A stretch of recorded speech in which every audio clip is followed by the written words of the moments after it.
आधी से ज़्यादा दिक्कत आपके सोचने के तरीके से शुरू होती है। जब आप लोगों को अपनी लाइफ में अपने आप से भी ज़्यादा बढ़ावा दे देते हो तो वो इस तरह से आपको ट्रीट करने लगते हैं कि आप अपने आप से ज़्यादा उनकी बातों से अफेक्ट होते हैं। सबसे पहली चीज़ जो आपको याद रखनी है वो है कि किसी को भाई आपके किसी भी चीज़ से उतना फ़र्क नहीं पड़ता जितना ज़्यादा आप सोचने की कोशिश कर रहे हैं, क्योंकि लोगों के पास अपने भी बहुत से काम होते हैं, लोगों के पास अपनी भी लाइफ है। अगर आपने उनको कुछ बताया भी है और आप सोच रहे हो कि लोग उस बात को याद रखेंगे या फिर वो उस बात से आपको जज करेंगे या फिर वो बातें वो 10 लोगों को बताएंगे, तो ऐसा सब सोचने की आपको नीड नहीं है, क्योंकि यार उन लोगों को एक टाइम के बाद वो बातें याद भी नहीं रहेगी। ये सब चीज़ें आप अपने हिसाब से डिज़ाइन करने की कोशिश कर रहे हो, जबकि आपको ये नहीं करना है। लोगों के ऊपर जैसे ही ध्यान देना छोड़ दोगे तो आप भी अपने आप को रिलैक्स फील करने लगोगे।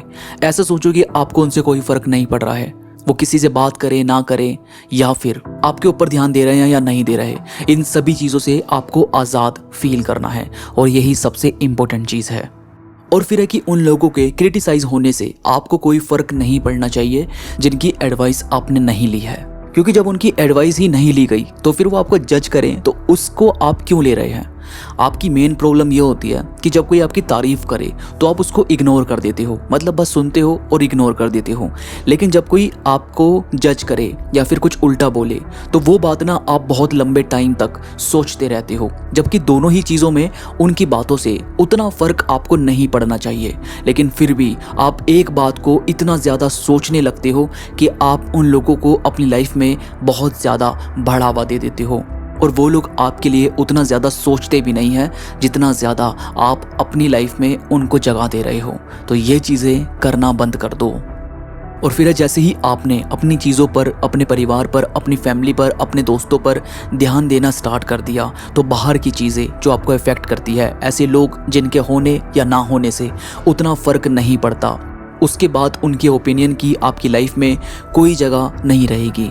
अभी क्योंकि आप अपने सेल्फ डाउट में हो, आप ओवरथिंक करते हो, आप अपनी चीज़ों पर ध्यान नहीं देते, इसी वजह से आपका जो ध्यान है वो ऐसे लोगों की तरफ जाता है। लेकिन अगर आपका मेन गोल ये हो जाए कि मुझे अपनी लाइफ पर ज़्यादा ध्यान देना है, मुझे अपने काम पर ज़्यादा ध्यान देना है, तो फिर आपका जो फोकस होगा वो उन लोगों से हटकर अपनी चीज़ों पर आने लगेगा, यानी कि अब आपको वो वाली बातें अफेक्ट नहीं करेगी। तो यार थोड़ा सा आपको बेशरम बनना पड़ता है, थोड़ी सी ऐसी चीज़ें करनी पड़ती है जो आपके लिए ज़रूरी है। कभी कभी सेल्फिश होना सिर्फ अपनी चीज़ों के लिए, जिससे आपको हेल्प मिले अपने काम को करने में, अपने आप को इम्प्रूव करने में, वो चीज़ें ज़रूरी होती है। तो उम्मीद करता हूँ आपको आज की वीडियो पसंद आई होगी। आज की वीडियो से आपने कुछ नया सीखा होगा। वीडियो में कोई भी बात आपको पसंद आई हो तो प्लीज़ लाइक करना और कॉमेंट्स में मुझे ज़रूर बताओ कि क्या आपके साथ भी कभी ऐसा हुआ है कि आपने दूसरे की बात को इतना ज़्यादा सीरियस लिया कि आप बहुत ज़्यादा अफेक्ट होने लगे और ओवरथिंक करने लगे। मुझे कमेंट्स में ज़रूर बताना। इसके साथ ही मेरे साथ इंस्टाग्राम पर ज़रूर कनेक्ट हो जाओ। इंस्टाग्राम पर मैं थॉट्स कोट्स अपलोड करता रहता हूं जो मुझे यकीन है कि आपको ज़रूर पसंद आएंगे। इंस्टाग्राम का लिंक नीचे डिस्क्रिप्शन में मौजूद है, तो प्लीज़ क्लिक करो और कनेक्ट हो जाओ। तो अभी के लिए बस इतना ही। मैं मिलूंगा आपसे नई वीडियो के साथ, तब तक के लिए धन्यवाद।